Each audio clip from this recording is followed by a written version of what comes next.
Queridos, sempre a alegria, manifestação de alegria, quando, principalmente num dia dominical, em um dia da semana especial como é o domingo, neste livro Após a Ressurreição, com o título de O Dia do Senhor, pelos seus primeiros apóstolos e discípulos, e eles então neste dia juntavam-se para partir o pão,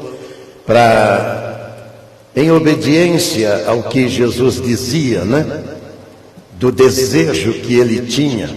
Era a última ceia dele, ele o sabia, e ele então estava desejoso, porque ele sabia que então seria ali o marco, a linha divisória do grande culto judaizante, judeu, que era a Páscoa. E agora ele seria o Cordeiro.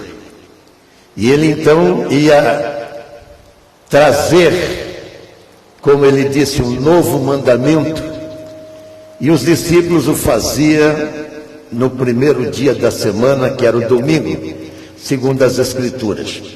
Nós o fazemos no último domingo, como será no dia de hoje. Queremos cumprimentar aqueles que, fora desses nossos muros, já participaram dessa devocional, cantada pelas irmãs, e agora vão para a nossa mensagem. E nós queremos dizer que, com certeza, a mesma unção deste lugar vai se transbordar para lares e lugares que a imaginação nossa não pode de maneira nenhuma calcular. O grande invento do século são os satélites que foram colocados no alto para fazer coisas grandes, como essa que estamos fazendo nesta hora.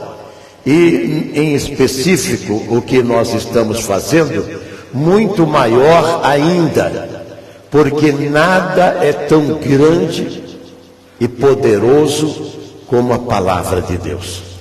E é isso que nós vamos transportar agora para horizontes que provavelmente os nossos pés jamais tocarão. O poder que existe nesses satélites para transportar som e imagem é violento, é grande. E Deus nos proporciona então, poderia ser todos os dias, mas em especial para nós Ele nos permite fazê-lo no domingo, e nós somos gratos por isso, porque a Bíblia diz que é feliz aqueles pés que anunciam boas novas. E não existe boas novas maior do que a palavra de Deus. Porque o Paulo, ele vai dizer do Evangelho como o poder de Deus para a salvação. Algumas boas novas podem mudar alguns status de pessoas e até de nações, mas não pode mudar aquilo que lá dentro as pessoas o têm e é chamado de coração. Mas estas boas novas aqui o faz. Basta aquele que é dono desse coração simplesmente fazer o que Jesus diz lá no Apocalipse: quem abrir a porta, eu entrarei e cearei com ele e ele comigo. Hoje nós vamos tratar, no nosso culto de ceia, de um tema bastante, e usar inclusive um texto explorado ao máximo por igrejas e pastores. Está lá em Lucas, no capítulo 15. É um capítulo que o Senhor, ele vai dizer, ele vai expressar 3 parábolas.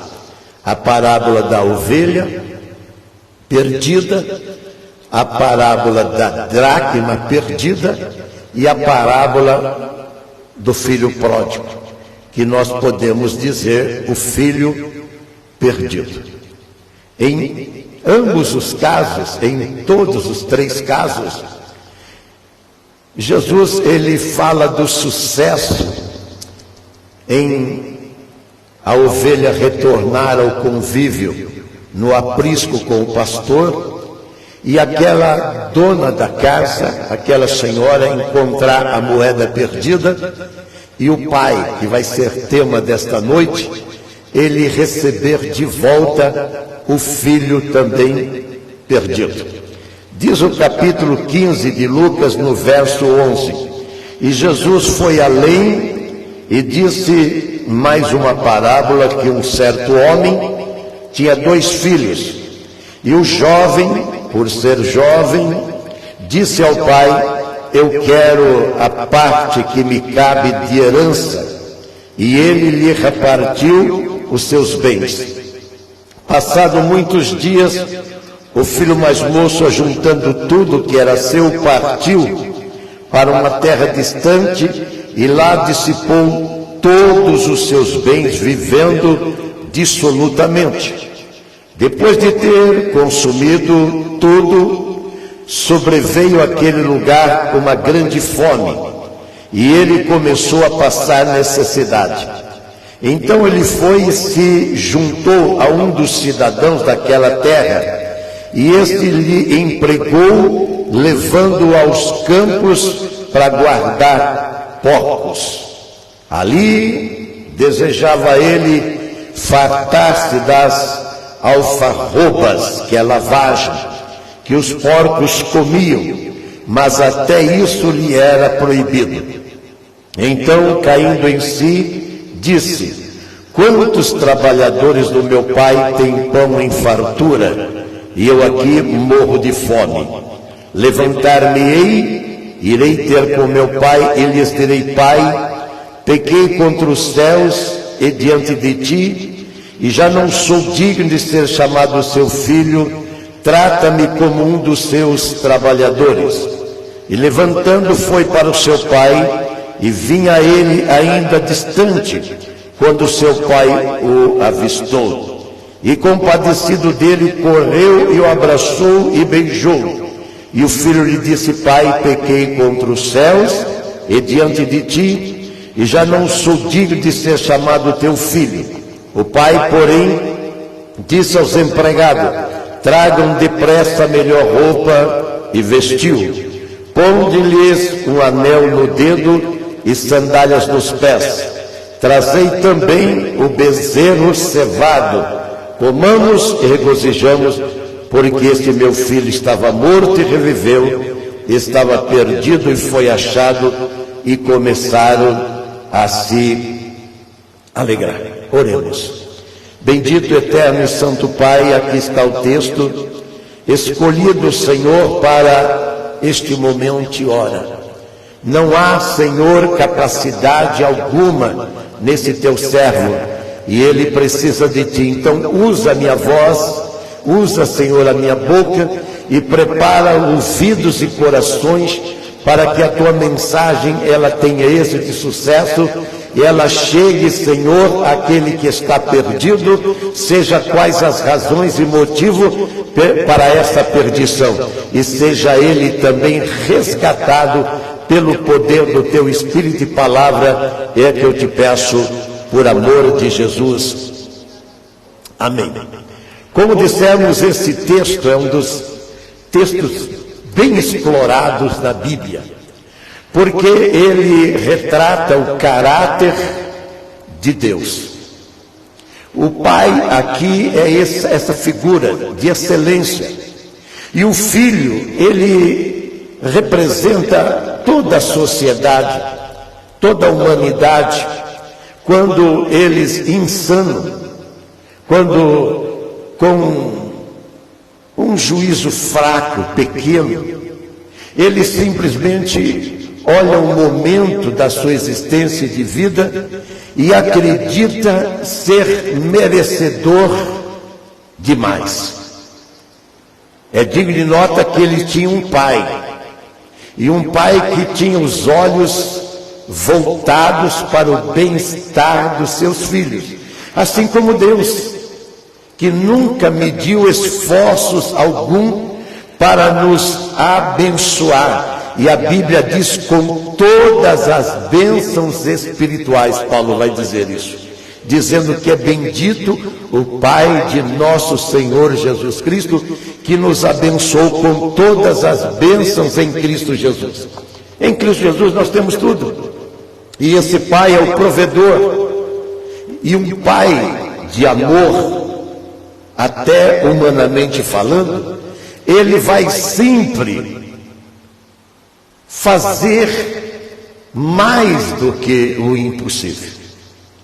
Eu não gosto muito daquela frase humana: eu fiz o possível. Quando você faz o possível, você está na média. Você é um mediano. Você está igual a todos os outros. Mas aquele que vai além, ele supera. Ele dá um passo à frente. Ele não se conforma em fazer apenas o trivial. Ele quer fazer mais. Por isso que a Bíblia diz que Deus amou de tal maneira. E esse texto aqui, essa narrativa de Jesus, mostra a capacidade de um pai que sabe como Deus esperar. No nosso caso em especial, Deus esperou, para mim ele esperou 40 anos para que eu pudesse voltar ao convívio com ele. E nesse inteirinho, como filho pródigo, eu esbanjei. Eu fui aquele que não mediu, que não pesou na balança, que não olhou os resultados, a soma do que poderia ser a vida. E quando você vive o que eu vivi lá fora, e esse moço viveu também fora do que daquela cobertura que era o que eu convívio com o Pai. Nós aqui estamos debaixo de uma cobertura espiritual. O próprio salmista diz: debaixo das suas asas você vai estar sempre seguro. Mas é aquele que está à sombra do Altíssimo. Eu lembro que quando eu preguei, falei: não é aqueles, é aquele, é no singular. É aquele que viu que fora dessas asas, que traz para você a segurança, o conforto, a tranquilidade, que principalmente nesse século que estamos vivendo.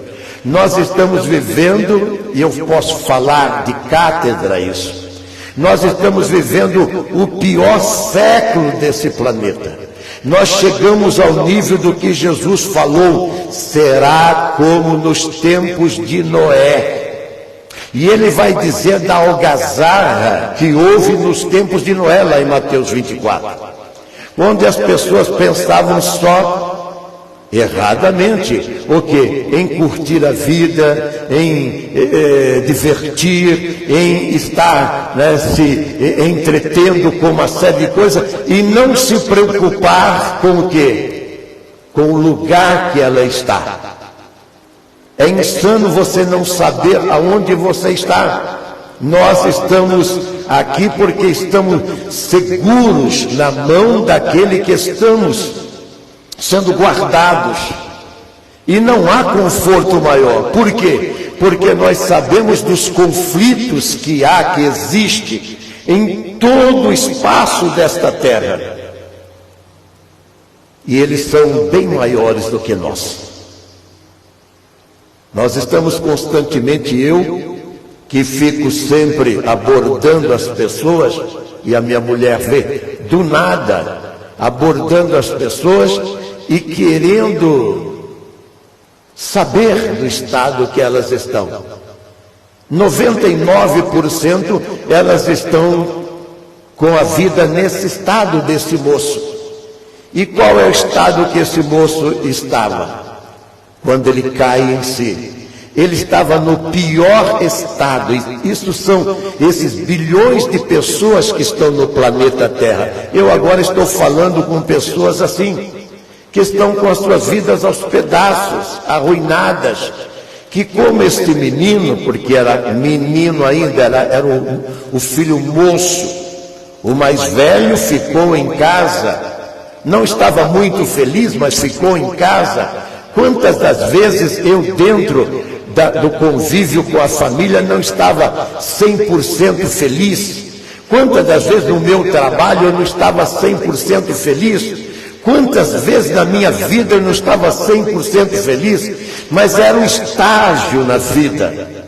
E esse estágio, esse momento, é um momento que quando você está sendo pesado em balança, você está sendo provado, você está sendo apurado, para você atingir um outro patamar, subir mais um degrau, chegar em outro estágio da vida, uma outra dimensão. As coisas não são adquiridas de mão beijada, as coisas são conquistadas na vida. Todas as pessoas, nós vimos agora um rapaz que, numa velocidade absurda, matou um outro moço que trabalhava em Uber, e ele então destruiu um carro que nós não temos, uma Porsche. Ele destrói Ferrari, Lamborghini. Mas por quê? Porque os recursos que eles têm para dispor não tem o suor do rosto. Não foram ganhos. Hoje mesmo eu vi alguém limpando o carro, coisa que eu não gosto de fazer. Faço, às vezes, de obrigado. Mas eu vi alguém limpando o carro e eu fiquei feliz, até porque são pessoas que a gente gosta, como devo gostar de todo mundo. Então eu vi que passaram o domingo limpando aquele carro e cuidando. Por quê? Porque eles estão pagando a prestação. Porque eles deram a entrada, alguém facilitou, viu a necessidade do carro e então, a perder de vista, então ele está cuidando e sabe quanto custou.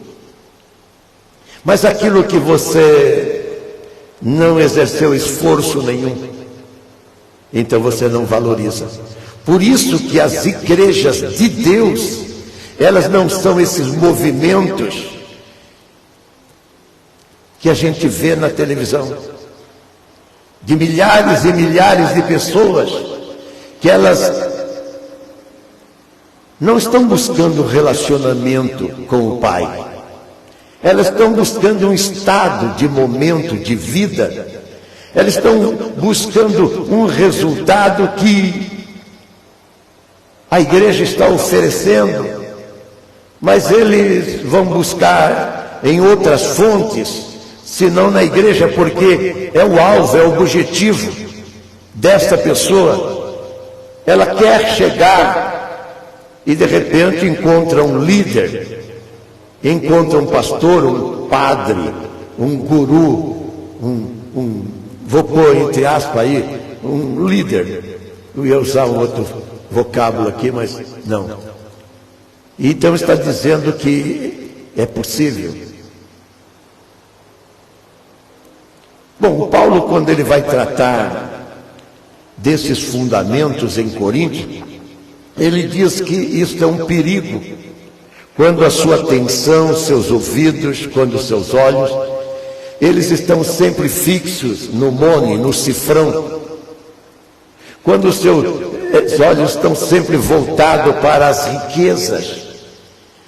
E alguém que deixou riquezas, que foi o apóstolo São Paulo, ele disse que é a razão da dor, e foi a razão da dor desse menino. Ele pegou um patrimônio invejável da mão do pai, mas ele ainda não tinha a capacidade de gerenciar. Sabe quando você vai perceber que a vida é uma riqueza? Quando você, conhecer aquele que é o dono de todos os poderes e riquezas, que é Deus. E quando você tiver intimidade com Ele, então você saberá o valor que tem o bem que Ele deposita na sua mão.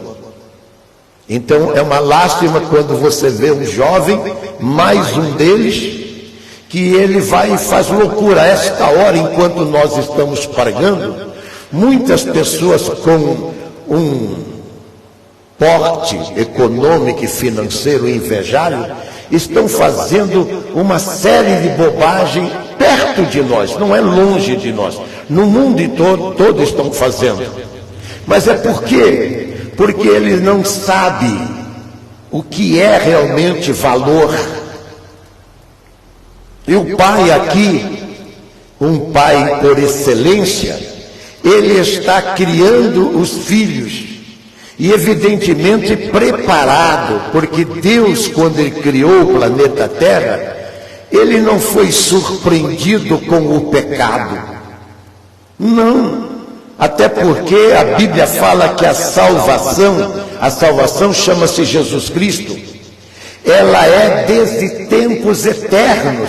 Antes de fundar o mundo, o projeto de salvação do homem caído já estava no cronograma, no script de Deus, na palma das mãos de Deus.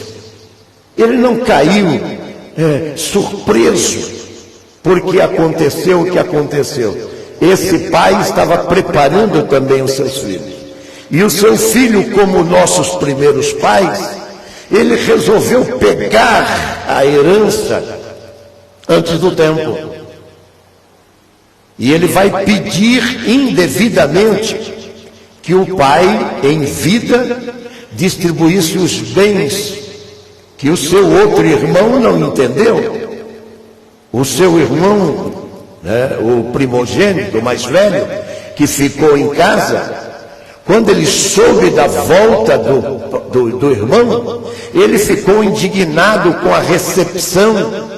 Como muitas pessoas, principalmente no meu caso, pessoas que queriam me ver morto, pessoas que disseram na minha cara, esse cara nunca prestou, agora é crente. E você não imagina quanto que eu glorifico a Deus e o timbre da voz, porque eu guardo até a trilha sonora, o timbre da voz da pessoa. Esse cara nunca prestou, agora é crente. É o irmão do filho pródigo, aquele que se sente melhor porque eu vejo às vezes pessoas dizendo, eu nunca fumei, eu nunca bebi, eu nunca roubei, e eu falo, eu fiz tudo isso e estou nas mesmas condições que você, eu sou perdoado. E eu quero dizer para você que a igreja de Deus, ela tem esse louro, esse louvor, ela é perdoada. Ela é alcançada com misericórdia e graça. Não é porque ela tem méritos. O irmão falou, eu nunca transgredi um dos seus mandamentos. E o pai vai dizer no versículo 31, filho, tudo que eu tenho é teu. Ele não falou que agora ia pegar a parte que era do filho adulto, do filho primogênito, ia dividir com o irmão que voltou. Até porque o irmão agora volta conhecendo o pai que ele tinha. O grande problema das pessoas é que elas não conhecem Deus, elas têm uma visão muito parca do pai, de Deus. Por isso que elas dizem que morrem e vai para o céu e que Deus tem que abençoar todo mundo. A Bíblia diz que Deus manda chuva e manda sol sobre justos e injustos. Só que o justo, ele sabe agradecer a chuva e o sol. E o injusto, ele não sabe. A não ser que ele seja ou venha a ser como esse filho pródigo. Pródigo quer dizer, esbanjador, inconsequente, ainda não se emancipou e já acha que pode. administrar a própria vida. O ser humano sem o Pai, ele está sempre à deriva na vida. Ele está sempre descendo as ladeiras. O homem não pode por si só. Veja bem, os nossos primeiros pais não eram como eu e você, pecador. Eles eram como os anjos. Deus fez seres perfeitos. Mas quando eles estavam longe um do outro, veja bem, Adão e Eva estão longe um do outro. E cada um ocupado em coisas que você não tem essa revelação e não eu. E colocaram Deus um tanto quanto longe dele. É a hora que a serpente apareceu. O diabo sabe a hora e o momento. Eu sempre digo para você que o predador, ele vai correr atrás de um rebanho e ele vai pegar aquele que é fraco, aquele que é debilitado, aquele que está mais indefeso do que os outros. Ele não está querendo pegar aquele que vai dar trabalho. Eu sempre digo que o bandido, e eu já passei por muitos desses momentos, quando ele vê que você está aceso e vai dar problema para ele, ele desvia de você, porque ele sabe que tem facilidade no outro, mas ele sabe que você está com a antena ligada e você vai reagir a essas coisas todas. Aí ele vai procurar aquele. É assim com o diabo. O diabo está procurando aquele que está um tanto quanto alienado de Deus, está ocupado em algumas outras coisas. E aí ele vem com a arte dele. Qual é a arte do diabo? O que ele fez com esse menino? Enganar e dizer que há felicidade fora desse círculo, fora deste elo, fora deste momento. O único momento que o homem tem de real felicidade é quando ele para tudo e ele fala: esse é o meu momento com Deus. Esse é o melhor momento da vida de uma pessoa. Eu me lembro de um grande pregador no passado, que um dia tocaram a campainha dele, e está num dos livros dele. E disseram: pastor, o que você está fazendo? Ele falou: eu estou orando. E ele disse: bom, já que o senhor não está fazendo nada, o senhor não podia fazer isso. E fez uma sugestão para ele. Para esse que tocou a campainha, o pastor não estava fazendo nada. E ele estava na melhor hora, no melhor momento da vida dele. Coisa que às vezes a gente parece que não valoriza muito, pelo momento que nós reservamos com ele. Será que aqui nós temos pessoas que elas reservam? Veja bem que lá no capítulo 26 de Mateus, Jesus falou para aqueles 3 discípulos que foram com ele para junto do Getsemane: não pudeste velar comigo 1 hora. Deus está cobrando de 24 horas, ele está cobrando ali 1 hora. Não, e por 3 vezes ele fala isso. Não pudeste velar comigo 1 hora. Eu sei que quando nós começamos a orar, nós somos até por artifício do inimigo, porque ele quer tirar você do lugar que você está. Você está o quê? Você está na cobertura do Pai. E ali você está garantido e seguro. E quer colocar você com estranhos, porque ele sabe que esses estranhos vão explorar você e depois vão levar você para uma pocilga, para cuidar de porcos, que para um judeu isso daí é inadmissível. Mas foi para lá que Jesus diz na sua narrativa, na sua parábola, que aquelas pessoas que ele escolheu, como que os seus companheiros e amigos. Meu pai sempre dizia: filho, ande com pessoas que elas acrescentam na sua vida. Mas a maioria de nós andamos com pessoas que ficam arrancando aquilo que nós temos. Nós já temos tão pouco. E a minha mulher sabe que depois, e só depois da minha salvação, eu só me associei com pessoas que elas têm manias de grandeza. Elas têm um coração que elas querem crescer. Elas querem evoluir. Elas querem ocupar andares, degraus e patamares maiores. Elas não estão confortáveis no estado, e a maioria deprimente, deplorável que estão. Por quê? Porque estão se afastando de Deus. E é nesta hora que o diabo faz como fez com os nossos primeiros pais lá no paraíso. E arranca eles do paraíso. O diabo teve um sucesso na vida deste menino. Arrancou ele da casa do pai. Eu conheço muitas pessoas, algumas delas já foram da nossa igreja. E talvez eu esteja falando com algumas delas agora, vez ou outra, algumas delas comunicam conosco, que a vida delas já não está lá no brilho, elas não estão naquela alegria, naquele fulgor, no sorriso que o pai proporciona para os seus filhos. A alegria de estar morando com o pai. Eu sempre digo que o crente não tem o direito de ser triste. Não tem. De estar sisudo, nunca ninguém viu Jesus com o seu semblante franzido de preocupações e cuidados. Nunca. Por isso que as crianças tinham liberdade de chegar e sentar no colo de Jesus. Porque ele tinha um semblante sereno. E ele, mais do que qualquer um nesta terra, sabia aonde os passos dele o levaria. Ele tinha uma cruz. Ele ia terminar no madeiro.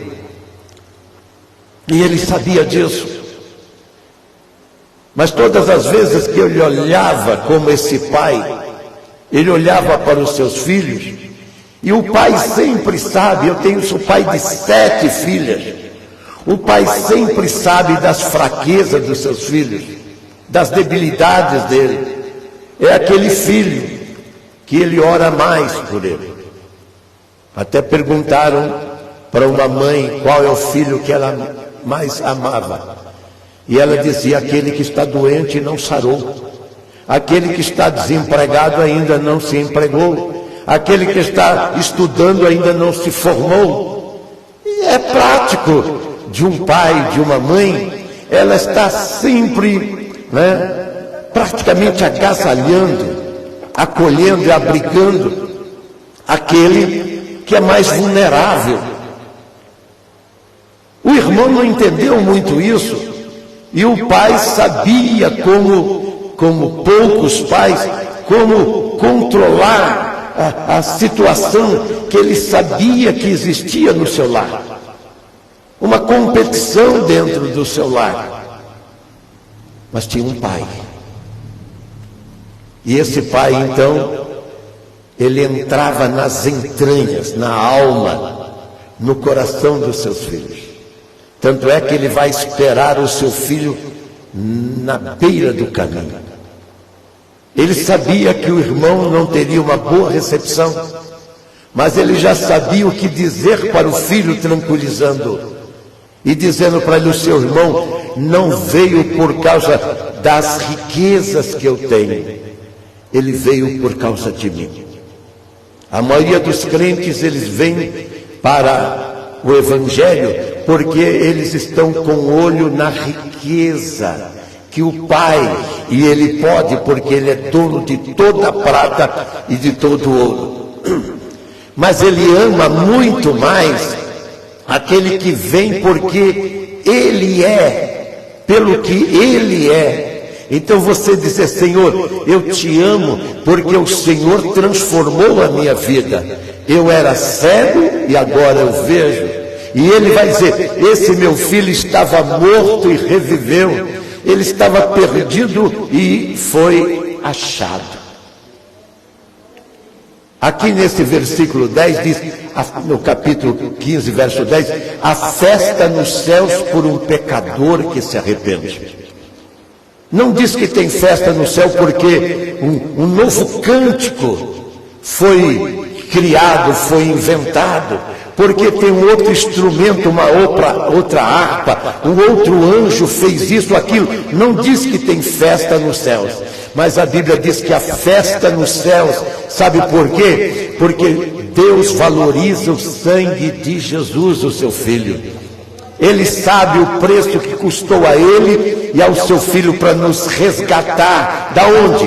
Do meio dos porcos, da lavagem, do monturo, do lixo em que esse menino estava. E eu mesmo, só quando estava mergulhado nesse esgoto, é que eu fui ver o quanto que o amor do Pai é grande na minha vida.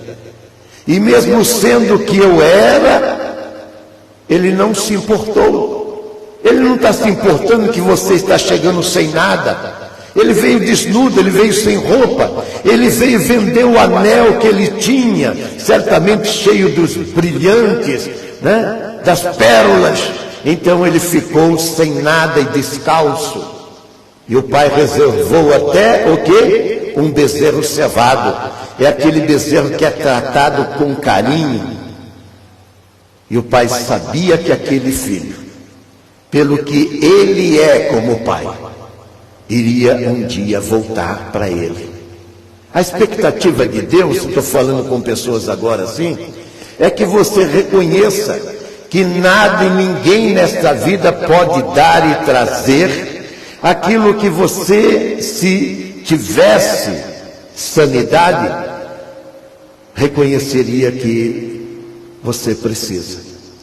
E você precisa, como qualquer pessoa, daquele que criou você. Daquele que criou. Hoje estava com uma criança de 1 ano em casa almoçando conosco. E a maneira como ele se comporta, e a dependência que ele tem daquela que gerou, daquela que o trouxe no mundo, e o desvelo, embora ainda menina, né, daquela menina em cuidar da criança, não importa as traquinagens que ela faça por ser inocente ainda e criança, tem 1 ano e 2 meses, sei lá, né? Ela está ali dando suporte, dando as garantias, promovendo a segurança para aquela criança. E a mãe só vai descansar quando ela sabe que o menino, a criança, o filho, ele está suprido de toda necessidade.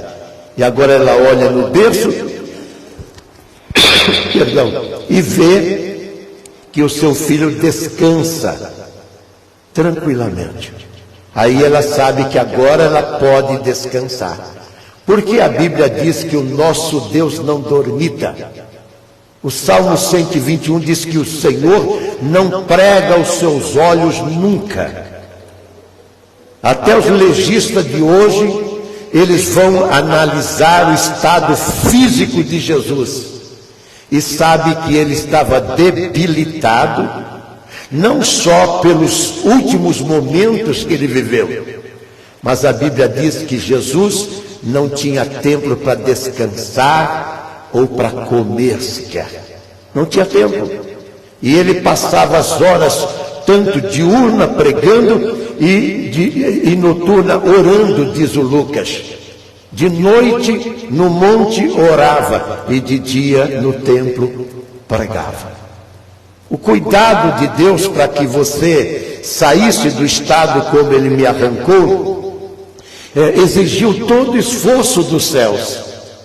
E o céu despende então aquilo que tem, como Isaías diz, de maravilhoso, conselheiro, Deus forte, Pai da eternidade, príncipe da paz, para que você tenha a excelência da presença dele, mesmo que você esteja num charco de lodo, mesmo que você esteja num poço mais fundo. Não existe um buraco, eu estou falando com você, não existe um poço fundo, não existe um lugar tão profundo que você se enfiou, que o braço poderoso do Senhor não te arranque de lá. Vai tirar você do mais profundo, dos abismos que você já entrou. Porque Ele é o Deus da segunda chance. Ele é o Deus da oportunidade. E nesta noite, como um pai de amor, Ele está chamando os seus filhos, dizendo para eles que eles não vão encontrar em espaço, em lugar nenhum desta terra, um lugar tão acolhedor e majestoso como que é o seu braço. E quando então ele vê o pai, vê o filho chegando, ele corre e abraça o filho. E quando o filho fala que queria ser apenas um empregado, então o pai agora está feliz porque sabe que ele atingiu o objetivo. Ele foi no profundo do coração. Agora o filho já não queria mais direitos como aquele filho que não conhece o pai, e isso está em todas as famílias da terra. Você quer conhecer os irmãos na essência deles? Você que está me ouvindo? Você quer conhecer o seu irmão? Deixa o seu pai morrer. Deixa os seus genitores morrer. Você vai ver a disputa calorada que tem pelo patrimônio. Isso aconteceu com a minha família. E são pessoas que estão dizendo que ama e essas coisas todas. Mas estão com os olhos no cifrão, naquilo que podem ter como herança, mas porque o amor do pai ainda não chegou no coração. Quando o amor do pai chegou no coração desse ingênuo filho, ele diz: que pai que eu tenho? E eu desprezei, eu deixei para essa vida devassa. O mundo, esses 8 bilhões de pessoas que estão no planeta Terra, estão com uma vida devassa. Não é só esse moço do Porsche, com essa vida insana que ele sempre levou, acolhido inclusive pelos seus genitores. A mãe foi lá para resgatá-lo. E até o governador disse que as autoridades erraram no abordamento para com ele. E agora o Ministério Público está pedindo a prisão preventiva dele, cautelar dele. É porque ele não conhece o pai. E não é o pai que colocou ele no mundo, que dá cobertura, tirando ele da responsabilidade que ele devia de ter. Isso nunca foi bom. Eu tive um pai que foi em fóruns e tribunal comigo. Eu tive. Entendeu? Agora papai sempre falou: você tem que pagar aquilo que você fez. Você tem que pagar. É justo isso. Deus permitiu que esse filho pagasse a insanidade dele. Como pai que ele é. Ele permitiu que eu vivesse uma vida de 40 anos. E esta vida vocês não imaginam o que foi. Com as suas fases. Cada uma pior do que a outra. E não só sofria eu, sofria aqueles como cada mulher e filhas que nós criamos como estrutura e família. Mas não tinha aquilo que só o Evangelho, que é do Pai, pode colocar no coração de uma pessoa. Para ele saber que ele tem que viver em função de um amor que transcende qualquer imaginação. Não dá para você medir o amor do Pai. Tanto é que o Filho, aqui representando a humanidade, ele não entendeu. Assim como os meus colegas de trabalho diziam: esse cara nunca prestou. Mas quando eu não era crente, eles não ousavam dizer que eu não prestava. Que eu não prestava. Tinha um certo receio e temor. Mas eu sabia que agora era mais um dos ataques do inimigo de Deus e meu inimigo, inimigo de todo homem, para tentar fazer com que eu arrefecesse, para tentar fazer com que eu esmorecesse, eu aterrizasse, eu pousasse, eu não voasse mais na fé. Esse é o programa do diabo. Mas ele caiu do cavalo com esse menino. Porque um dia acabou, como acaba a saúde, acaba o dinheiro, acaba a alegria do lar, da família. Hoje eu vejo os lares, todos eles desmoronados, e são bilhões e bilhões deles que estão destruídos. Eu falo, que pena. Mas Deus ainda tem uma segunda chance. Eu nunca acreditei que para Deus, embora as pessoas dizem, está lá no capítulo 19, 22 de Mateus, para Deus não há impossível. As pessoas escrevem até, para Deus tudo é possível. Eu quero saber, mas escuta, e na sua vida pessoal particular, você tem visto esse impossível acontecer? Eu falei agora mesmo que eu estava com meu neto almoçando comigo, e ele está um tanto quanto filho pródigo, longe da igreja, embora tenha talentos como musicista, como instrumentista, né? Como levita. Eu vejo perdido nesse mundo? Não, eu vejo resgatado.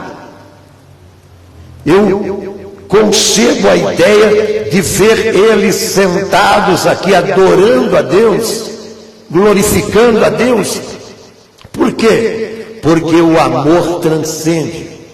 O amor, ele tem raízes que não podem morrer jamais. Jó vai dizer lá no capítulo 14 do seu livro, que o tronco, depois que ele apodrece e ele cai, ao cheiro das águas eles tornam a brotar. O Evangelho é isso, a palavra de Deus é isso, o amor de Deus é isso. Ao cheiro das águas, quer dizer, quando o Espírito Santo soprar sobre a vida deles, eles vão começar agora a reviver, vão se recompor. É o que Jó escreve lá no capítulo 14 do seu livro.